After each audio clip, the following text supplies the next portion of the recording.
Good evening बच्चों। जैसा कि आप लोगों को पता है कि इस बार आप लोगों की जो कॉपी चेकिंग होगी वो ऑनलाइन होगी।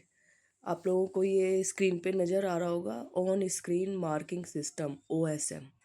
यानी जो चेकर आपकी कॉपी चेक करेगा उसके हाथ में आपकी फिजिकल कॉपी नहीं होगी, वो कंप्यूटर पर स्कैन्ड कॉपी को देखकर चेकिंग करेगा। अब मैं आगे आपको उसके फैक्ट्स नहीं बता सकती, पर मैं कुछ स्पेशल चीज़ें आपको यहाँ पे बताना चाहती हूँ। कल आपका पॉलिटिकल साइंस का पेपर है, तो आप उन बातों को पेपर करते वक्त ज़रूर ध्यान रखेंगे।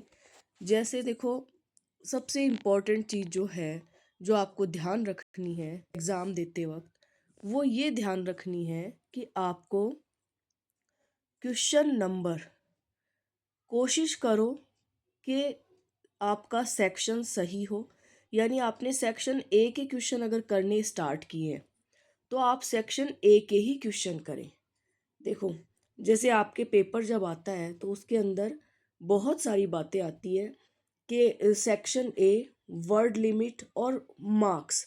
तो आपको मार्क्स का भी ध्यान रखना है, सेक्शन का ध्यान रखना है और क्वेश्चन नंबर का ध्यान रखना है।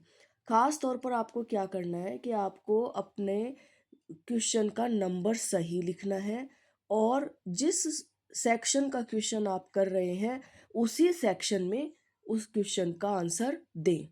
दूसरी चीज़ आपको ध्यान रखनी है कि आप कोशिश करो कि आप 1 2 3 4 5 6 ऐसे क्रम के अनुसार ही क्वेश्चन का आंसर दो।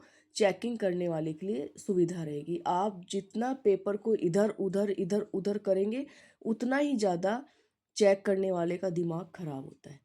ठीक है, तो आपकी कॉपी देखकर साफ सुथरी होनी चाहिए, उसमें क्वेश्चन नंबर सही डले हुए होने चाहिए और प्रॉपर वर्ड लिमिट होनी चाहिए। इन सब बातों का तो ध्यान रखेंगे ही रखेंगे।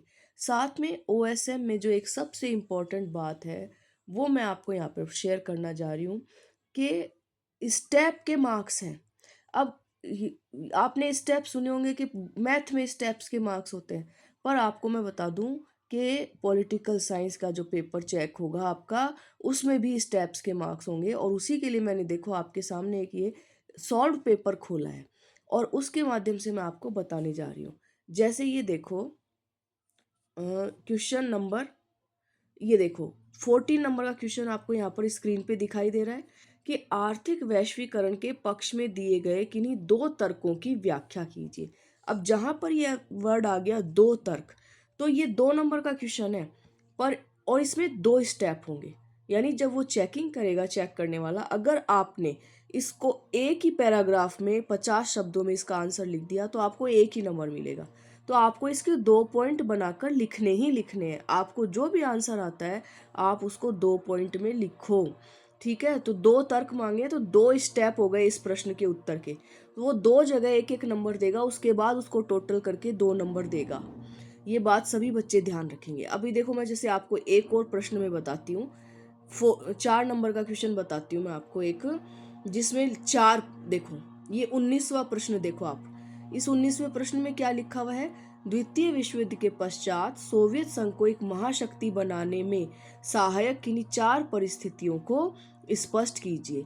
तो 4 परिस्थितियां उसने मांगी कि सोवियत संघ शक्तिशाली क्यों बना। तो जैसे इसमें आपको आंसर दिखाई भी दे रहा है यहाँ पर कि सोवियत संघ के शक्तिशाली बनने के क्या कारण थे सेकेंड वर्ल्ड वार के बाद।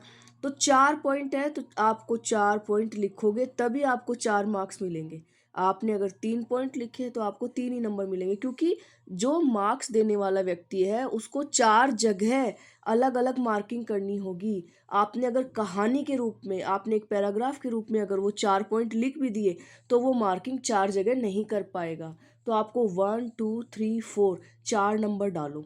और बच्चों एक बात और ध्यान रखना, कॉपी के अंदर थोड़ा अच्छे से स्पेस छोड़ के काम करना। और ये नहीं कि एकदम से पूरा क्वेश्चन, एक क्वेश्चन खत्म हुआ उसके नीचे दूसरी बिना लाइन छोड़े आंसर स्टार्ट कर दिया, ऐसा आप ना करें। स्पेस छोड़ के करें, प्रॉपर ढंग से करें, और कॉपी में जितना सुंदर काम करोगे उतने अच्छे मार्क्स मिलेंगे।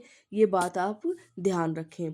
वर्ड लिमिट्स का ध्यान रखना ही रखना था, आपको मैंने पहले भी क्लास में कई बार बताया था, परंतु साथ साथ आप इन पॉइंट्स का ध्यान जरूर रखोगे 6 नंबर का क्वेश्चन है, मैंने पहले भी कहा हुआ है 6 पॉइंट जरूर लिखने हैं आपको। 4 नंबर का प्रश्न है, 4 पॉइंट जरूर लिखने हैं आपको। ठीक है, अब देखो जैसे यहाँ पर ये देखो एक 22 नंबर का प्रश्न है। ये क्या कह रहा है कि भारतीय राष्ट्रीय राजनीति में जयप्रकाश नारायण की भूमिका का वर्णन कीजिए। अब इसमें नहीं लिखा हुआ कि 4 है ना, भूमिका के 4 बताओ, पर ये 4 नंबर का प्रश्न है। फिर भी आपको इसमें 4 पॉइंट बनाकर लिखने हैं।